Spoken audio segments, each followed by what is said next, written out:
നമ്മൾ ഇന്ന് പോകുന്നത് കൊട്ടിയൂർ അമ്പലത്തിലേക്കാണ്. രാവിലെ ഒരു 7-7:30 ഇറങ്ങിയതാണ്. ഞങ്ങള് മാനന്തവാടിയിൽ നിന്ന് ബ്രേക്ക്ഫാസ്റ്റ് കഴിച്ചിട്ട് പോകാന്ന് വിചാരിച്ചു. അപ്പൊ അവിടെയുള്ള ഇന്ത്യൻ കോഫി ഹൗസിലാണ് കയറിയത്. സാധാരണ എപ്പോ പുറത്തു പോയാലും മസാല ദോശയോ നെയ് റോസ്റ്റ് ആണ് കഴിക്കാറ്. പക്ഷെ ഇന്ന് നേരത്തെ ആയതുകൊണ്ട് അത് കിട്ടിയില്ല. അപ്പൊ ഇഡലി കഴിക്കാന്ന് വിചാരിച്ചു. വയനാട്ടിൽ നിന്ന് കൊട്ടിയൂർ എത്താൻ ഭയങ്കര എളുപ്പമാണ്. നമ്മൾ കൽപ്പറ്റയിൽ നിന്ന് കൊട്ടിയൂരിലേക്ക് ഒരു 53 കിലോമീറ്ററേ ഉള്ളൂ. പിന്നെ ഇന്ന് അവിടെ നല്ല തിരക്കായിരിക്കും അറിയുന്നത് കൊണ്ട് തന്നെ ഞങ്ങൾ കാർ എടുത്തിട്ടില്ല. അവിടെ വൈശാഖ മഹോത്സവം ആണല്ലോ നടക്കുന്നതേ. അപ്പോ വെറുതെ എന്തിനാണ് നമ്മുടെ വണ്ടിയും കൂടെ അതിന്റെ ഇടയിൽ തള്ളിക്കയറ്റി സമയം കളയുന്ന വെച്ചിട്ട് ഞങ്ങൾ ഒരു സ്കൂട്ടറിലാണ് പോകുന്നത്. നല്ല തണുപ്പുള്ള കാലാവസ്ഥയാണ് കേട്ടോ ഇന്ന്. മഴ ഒട്ടും പെയ്തിട്ടില്ല, പക്ഷെ നല്ല കോടയുണ്ട്. വയനാട്ടിൽ നിന്ന് പോകുന്നോണ്ട് നമുക്ക് പാൽച്ചുരം വഴി പോകുന്നതാണ് എളുപ്പം. കാരണം ഈ ചുരം അങ്ങ് ഇറങ്ങി കഴിയുമ്പോ തന്നെ കൊട്ടിയൂർ അമ്പലമാണ്. ഈ പാൽച്ചുരം എന്ന് പറയുന്ന ചുരത്തിന്റെ ഏറ്റവും വലിയ പ്രശ്നം എന്ന് പറഞ്ഞു കഴിഞ്ഞാല് ഒട്ടും വീതിയില്ലാത്ത റോഡാണ്. പിന്നെ അതിന്റെ കൂടെ തന്നെ ഭയങ്കര സ്റ്റീപ്പായിട്ടുള്ള ഇറക്കവുമാണ്. പക്ഷേ ഈ മനോഹരമായിട്ടുള്ള പ്രകൃതി ഭംഗി കണ്ടിട്ട് ആരായാലും ഒന്ന് വണ്ടി നിർത്തിപ്പോകും. അപ്പൊ നിങ്ങൾ ഈ വഴിയാണ് പോകുന്നതെങ്കിൽ ഒന്ന് ശ്രദ്ധിക്കണം കേട്ടോ. രാവിലെ ഒരു 8 മണിയൊക്കെ ആയപ്പോ ഞങ്ങൾ പാൽച്ചുരം എത്തി. അപ്പോ ഈ വഴി ഈ സമയത്ത് ഇപ്പൊ പോകുന്നത് കൊണ്ടായിരിക്കാം കുറച്ച് വണ്ടികളെ കാണുന്നുള്ളൂ. ഏറ്റവും കൂടുതൽ അന്യ സംസ്ഥാനത്തിൽ നിന്നുള്ള ഭക്തരെയാണ് കേട്ടോ കാണുന്നത്.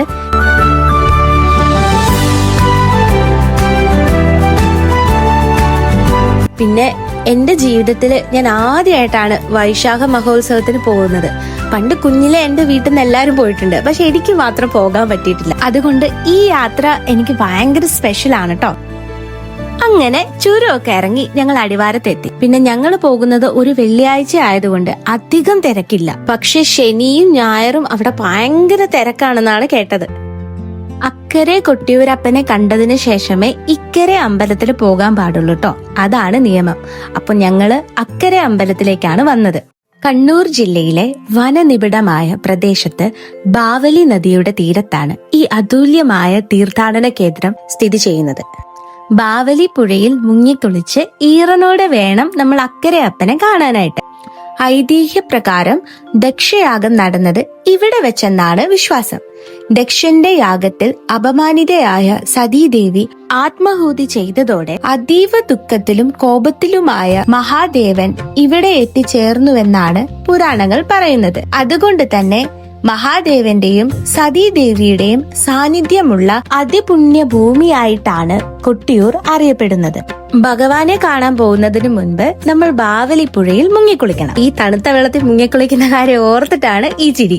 ഉത്സവ സമയം ആയതുകൊണ്ട് ബാവലിപ്പുഴയില് ഭക്തജനങ്ങൾക്ക് മുങ്ങിക്കുളിക്കാനുള്ള സൗകര്യം ഇവിടെ ചെയ്തിട്ടുണ്ട്. ഇവിടുത്തെ ഏറ്റവും വലിയ പ്രത്യേകത എന്താന്ന് വെച്ച് കഴിഞ്ഞാല് നമ്മള് മുങ്ങിക്കുളിച്ചതിന് ശേഷം പുഴയുടെ അടിത്തട്ടിൽ നിന്ന് 2 കല്ലുകൾ എടുത്ത് പരസ്പരം ഉരസുമ്പോൾ നമുക്ക് അതിൽ നിന്ന് ചന്ദനമോ ഭസ്മോ കിട്ടാനുള്ള ചാൻസ് ഉണ്ട്. ഞങ്ങളിപ്പോ അതാണ് ഇവിടെ ട്രൈ ചെയ്യുന്നത്. ഏട്ടൻ ഉരച്ചപ്പോ കിട്ടിയത് നല്ല ഭസ്മമാണ് കേട്ടോ. ഭസ്മത്തിന്റെ അതേ മണവും ഉണ്ടായിരുന്നു.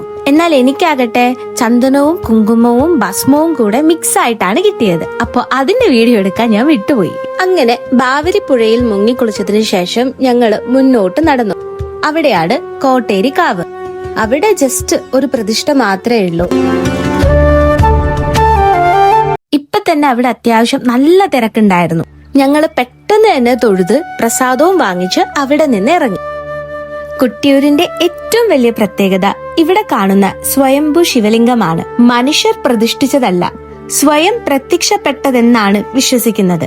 ആ ശിലാരൂപത്തെയാണ് ഭക്തർ മഹാദേവനായി ആരാധിക്കുന്നത്. അങ്ങനെ ഞങ്ങള് ഉള്ളിൽ കയറാനുള്ള ക്യൂവിലേക്ക് കയറി. 2 മണിക്കൂറെങ്കിലും ഈ ക്യൂവിൽ നിൽക്കണമെന്നാണ് ഒരു വോളണ്ടിയർ ചേട്ടൻ പറഞ്ഞത്. ഇപ്പൊ തന്നെ നല്ല തിരക്കായിട്ടുണ്ടായിരുന്നു. അപ്പൊ എത്രയും പെട്ടെന്ന് ക്യൂവിൽ കയറാൻ വേണ്ടിയിട്ടാണ് ഈ കാണുന്ന ജനങ്ങൾ മൊത്തം ഈ ഉന്തും തള്ളും ഉണ്ടാക്കുന്നത്. അക്കരെ കൊട്ടിയൂരിലെ ഈ സ്വയംഭൂ സാന്നിധ്യം വർഷത്തിൽ വൈശാഖ മഹോത്സവ സമയത്ത് മാത്രമാണ് പൊതുജനങ്ങൾക്ക് ദർശിക്കാനാകുന്നത്. സ്ഥിരം ശ്രീകോവിലോ ഗോപുരമോ ഇല്ലാത്ത പ്രകൃതിയുടെ മടിയിൽ നിലകൊള്ളുന്ന ഈ സാന്നിധ്യമാണ് കൊട്ടിയൂരിനെ ഇന്ത്യയിലെ ഏറ്റവും വ്യത്യസ്തമായ തീർത്ഥാടന കേന്ദ്രങ്ങളിലൊന്നായി മാറ്റുന്നത്. എന്നാൽ ഇക്കരെയുള്ള അമ്പലത്തിൽ നമുക്ക് വർഷത്തിൽ എപ്പോ വേണമെങ്കിലും പോകാം കേട്ടോ. അങ്ങനെ നിന്ന് 2 മണിക്കൂർ 3 മണിക്കൂറായിട്ടോ. ഇരിക്കാൻ ഇവിടെ സൗകര്യമില്ലാത്തത് കൊണ്ട് അത്യാവശ്യം ബുദ്ധിമുട്ടുണ്ടായിരുന്നു. പക്ഷെ എന്നാലും ഭഗവാനെ കാണാന്നുള്ള ഒറ്റ വിശ്വാസത്തിൽ അവിടെ ഒരൊറ്റ നിപ്പങ്ങ് നിന്നു. അങ്ങനെ 10 മണിക്ക് ക്യൂവിൽ കയറിയ ഞങ്ങള് ഭഗവാന്റെ ഏകദേശമൊക്കെ അടുത്തെത്തിയപ്പോഴത്തേക്കും 1 മണിയായി. ഇപ്പോഴാണ് ശീവേലി നടക്കുന്നതായിട്ട് കണ്ടത്. അത് വലിയൊരു ഭാഗ്യമായിട്ട് ഞാൻ കാണുന്നു. കൊട്ടിയൂർ അമ്പലത്തില് അക്കരെ കരയിൽ വരുന്നവര് മനസ്സിൽ വെക്കേണ്ട ഒരു കാര്യമുണ്ട്. ഇവിടം പ്രകൃതിയും മനുഷ്യനും ദൈവവും ഒന്നിക്കുന്ന ഒരു സ്ഥലമാണ്. അന്യ സംസ്ഥാനത്തുനിന്ന് വരുന്നവർക്ക് ഇത് എത്രത്തോളം മനസ്സിലാകുമെന്ന് എനിക്കറിയില്ല. പക്ഷെ അവരുണ്ടാക്കിയ പ്രശ്നങ്ങളും ചില്ലറയല്ല. ഒച്ചപ്പാടും ബഹളവും ഒക്കെയായിരുന്നു അവിടെ. അത് മാത്രമായിരുന്നു ഈ ഒരു യാത്രയിൽ ഞങ്ങൾക്കുണ്ടായിരുന്ന ഒരു സങ്കടം. ഇവിടെ വരുന്ന അന്യ സംസ്ഥാനത്തു നിന്നുള്ള ആൾക്കാര് സോഷ്യൽ മീഡിയയിൽ വൈറലായ ഒരു സ്ഥലത്ത് പോകുന്നു എന്നുള്ള ഒറ്റ മൈൻഡ് സെറ്റിലാണ് വരുന്നത്. ബാക്കിയുള്ളവർ അവിടെ ക്യൂ നിന്ന് സമാധാനത്തോടെ ഭഗവാനെ കാണാൻ നിൽക്കുമ്പോൾ ഇവരാണ് അവിടെ ഒച്ചയും ബഹളവും തള്ളിക്കേറ്റവും ഒക്കെ ഉണ്ടാക്കുന്നത്. എല്ലാവർക്കും ധൃതിയാണ്. എന്തിനാണ് ധൃതി കൂട്ടി ഭഗവാനെ കാണുന്നത്? അങ്ങനെ കണ്ടാൽ ഇവർക്ക് എന്താണ് കിട്ടുന്നത്? എനിക്കറിയില്ല. അങ്ങനെ ശീവേലി അടുത്ത് നിന്ന് കാണാനും ഭഗവാനെ കാണാനുള്ള അവസരവും കിട്ടി. തീർത്ഥവും ചന്ദനവും ചാർത്തി ഒരു പ്രദക്ഷിണം വെക്കാനുള്ള ഭാഗ്യം കൂടെ ഭഗവാൻ തന്നു കേട്ടോ. താഴേക്ക് മൊബൈൽ വീഡിയോഗ്രാഫി സ്ട്രിക്ട്ലി പ്രൊഹിബിറ്റഡ് ആണ്. അത് മനസ്സിൽ വെച്ചിട്ട് വേണം താഴേക്ക് ഭഗവാനെ കാണാൻ പോകാൻ. അങ്ങനെ ഒരു 1:30 ആയപ്പോ ഞങ്ങൾ തൊഴുതു കഴിഞ്ഞു. അമ്പലത്തിലെ അന്നദാനം കഴിക്കാനുള്ള ഭാഗ്യവും കിട്ടി. അങ്ങനെ അവിടെ നിന്ന് പുറത്തിറങ്ങിയപ്പോഴത്തേക്കും നല്ല പേരും മഴ. അതിന്റെ ഉള്ളിലേക്ക് കൊടയെടുക്കാനും വിട്ടുപോയി. അങ്ങനെ എന്തായാലും മൊത്തം നനഞ്ഞിട്ടാണ് ഞങ്ങൾ അവിടെ നിന്ന് പുറത്തിറങ്ങിയത്. പിന്നെ കാണുന്നത് ഞങ്ങൾ നേരത്തെ നിന്ന സ്ഥലത്ത് അതിലും ക്യൂ ആയിട്ടാണ് കേട്ടോ. അങ്ങനെ ഞങ്ങള് അക്കരെ അമ്പലത്തിൽ നിന്ന് പുറത്തിറങ്ങി ഇക്കരെ അമ്പലത്തിലെത്തി. പക്ഷെ അപ്പോഴേക്കും നടയൊക്കെ അടച്ചിട്ടുണ്ടായിരുന്നു.